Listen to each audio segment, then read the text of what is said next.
Welcome. Thanks for joining us for today's webcast on linking trends with revenue growth. It's great to be here with you. My name is Jim Hundreiser. I'm the Vice President for Consulting Services. As we think about the trends that are impacting us today, we're always trying to look at those trends and say, where does revenue growth live? Where do opportunities exist? And obviously the first place where we can find revenue growth is linked to data. So as we think about using data, how do we think about using it in ways that really engages us to drive decisions? And so we want to do that mostly through new programs, new program development, thinking about ways that we're delivering revenue in some diversified streams beyond just our traditional mode. So there's opportunities for revenue growth in new programs through traditional four-year enrollment or traditional graduate enrollment. There's also opportunities for us to think about revenue in a diversity of ways, and we'll talk more about those throughout the webcast. What we're finding as one of the trends is that most institutions are focusing still a little bit too much on headcount and not enough on net revenue growth. And so as we think about revenue growth, focusing on those trends, there are a lot of great trends out there that focus on growing or building or diversifying headcount because there's a trend out there that is linked to a major or a program where there's opportunities to really think through how would we grow our headcount because of adding programs X, Y, or Z. But the trend is telling us also that we're not thinking enough about revenue growth from what is the real return on investment we'll gain by adding new programs. So as you think about revenue growth, how are you thinking about new programs that also have some ROI? And in doing that, how are you thinking about building new partnerships? Where are opportunities for you to partner and collaborate with those within your local community, those within your state, and those within your region? We're finding that many people talk about this as an opportunity, but aren't actually capitalizing on it or seizing it. Yet the data is overwhelmingly clear that institutions that are partnering with and sponsoring with corporations or local municipalities are seeing greater revenue growth than anywhere else. But we would caution you in thinking about your budget model projections. What we have found is that as a trend, people are telling us that their revenue is going to grow, and as a trend also, they're doing that in a modeling projection that doesn't really seem to match up. So as you're thinking about budget projection, how are you really thinking about return on investment? So indeed, you might have, let's say, 100 new students come into a program. We also know that in those 100 new students, there's a whole host of expenses that are attached to that. When you think about those two, where are those programs that are going to give you some better and stronger revenue growth opportunities? Most institutions today are looking for revenue growth and revenue growth opportunities through a variety of ways. They're thinking, trying to new strategy to approach things and move forward.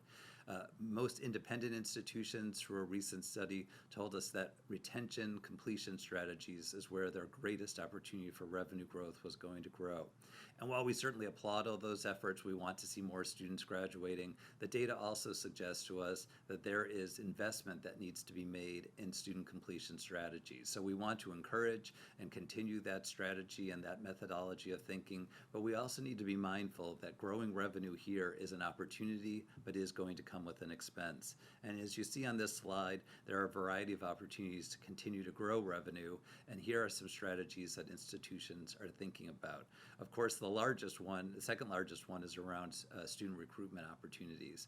We know that there are opportunities for you to improve your student recruitment efforts, but we also know that the competition has never been any faster or harder than it is.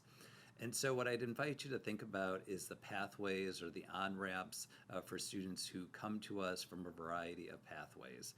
Today, when we think about students and when we ask business officers and others, how do you think about growing your revenue? 9 out of 10 still tell us that they're thinking about a very traditional four-way path to completion, four-year path to students moving forward in enrollment. And so we know, though, that that's probably likely not going to happen much longer. So let's say, as we look at this slide, that the associate's degree becomes the absolute minimum. As we come forward with that absolute minimum of an associate's degree, how do we think about how will students build on to their credentialing? How will they build on to their pathway towards a four-year or a graduate degree? The data is clear that we need more students to have associate's degrees. We need more students to have specialized credentials linked to specific courses in different programs. And yet institutionally, we are struggling a lot to make that happen. When asked about how much opportunity there is for growth, we know that there is still challenges around thinking about how do we reinvent ourselves in ways that align with where student behavior is going to go. So let's say that the associate's degree becomes the new pathway of the future, that every student pretty much, rather than have to have a high school diploma, now needs to have an associate's degree.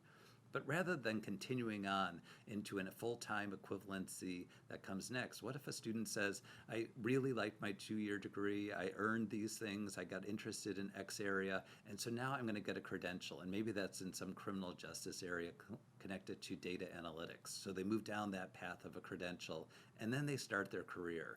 And they start that career by taking some time off, working full-time, and once they're there, they say they're ready to come back. And so as they come back, we acknowledge that there has been some competency-based learning that has occurred. We test them for what they learned on the job, and we give them credit for that. And that brings them back to the institution for another credential. So they're building upon what they've learned from their associate's degree, their first credential, their work experience, those competency-based credits, and that's leading them to another certificate. And in that concept of another certificate, they're now starting to think about a meta major. So maybe it frames still in criminal justice, or now maybe it moves into another area. Collectively, we're bringing credits together that accumulate to form a bachelor's degree. This, for many of us, is really complicated. Yet the data would tell us pretty overwhelmingly, this is the future of education. And as that future progresses for the student, it heads to them leading to some type of an apprenticeship, an opportunity for them to engage even further, even deeper into their learning. As they think about that, they then find out, what skills am I missing? And I'm missing those, and I get those advances taken care of for me through another certificate. And collectively together, those all come together to form a bachelor's degree.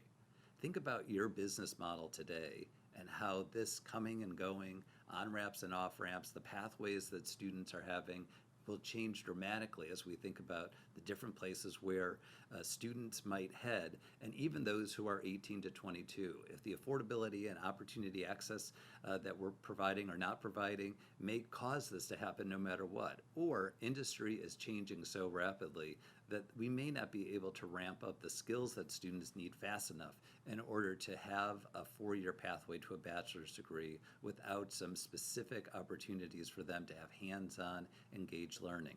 So after they've done that bachelor's degree, which now maybe has taken 4, 5, 6, 7, 8 years for them to complete, they then start learning micro masters, where again they're specializing in a specific area, and then it's sort of a rinse and repeat throughout their career, where they're learning different credentials at higher levels, advancing throughout their career. So you can see here that there is a pathway that is leading us in a whole variety of directions as we move forward.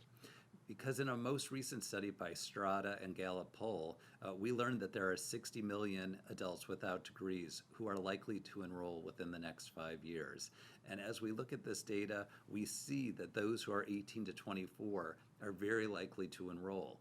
As you think about your own institution and you think about your trends, how many of you are prepared for a massive number of students who might come part-time, a massive number of students who might come one semester looking for skilled credentials, students who are coming to take 2 classes at a time while working part-time?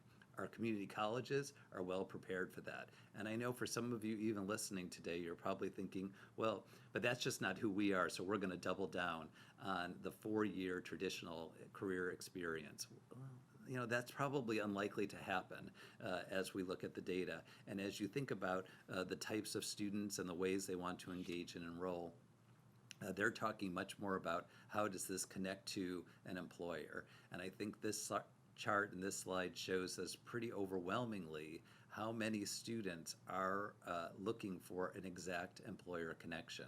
And for many of us, this is really hard. I think about my time back on the campus where I was struggling to make strong, meaningful employer connections when we had 2 or 3 people in our career services area seeking to reach out. And I think the market is telling us that as we look at trend, that we have got to be significantly more connected to employers in order to bring the types of students who are somewhat less traditional, seeking to have the credentials or the skills or the degrees that they need, and that the data would reinforce for us that opportunity for us to be engaged with employers, linked to a career, linked to career credentialing, so that they have the skills that they need to be successful. So I'll wrap up and start to close with thinking about how do you think about new program growth. And so as you think about the programs or the pathways that was just described, how would you think about what is your market demand?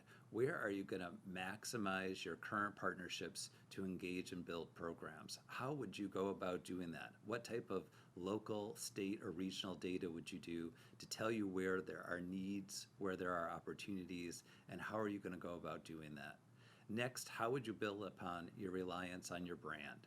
Every institution has a brand. How are you using that brand? What's always struck me as something that's really interesting is that we rarely use our brand or our brand programs when we're trying to build or diversify new revenue streams for us. We go to the places where it's easier. We go to the places where we have willingness to begin to start a program. Instead, how are you breaking down your strongest programs, the programs that you're best known for? How would you create those into a credential? How would you create those into a certificate? What courses would you pull from? What pieces from courses would you pull from that are really strong skill building opportunities for your students? Those are the types of things that we know the students of the future are going to be looking for, not necessarily looking for that four-year traditional path. What type of infrastructure do you need to think about allowing for students to come and go at a pace that is very different, allow students to gain competency-based credits, allowing students to take a semester off without having to come back and go through hurdles of paperwork to sign up again? There's some new theories around subscription modeling tuition that I find to be very intriguing. What would it be like to sign up for $900 a month, and in that $900 a month you get to take as many classes as you want, or you get to take as many non-credit credential classes as you want? What would a subscription model look like for your institution that keeps students engaged in a per month, per charge basis where they could cancel at any time? Think of all the things that we have today that we live in a subscription society where we get to renew that automatically for us, and yet we can pull out. How do we create a business model for that? But how do we also create an open access opportunity for that? And lastly, as you're thinking about program and program growth and opportunities there, where are you thinking about positive net margin? Where is that revenue, that minus expenses, that leads to something left over?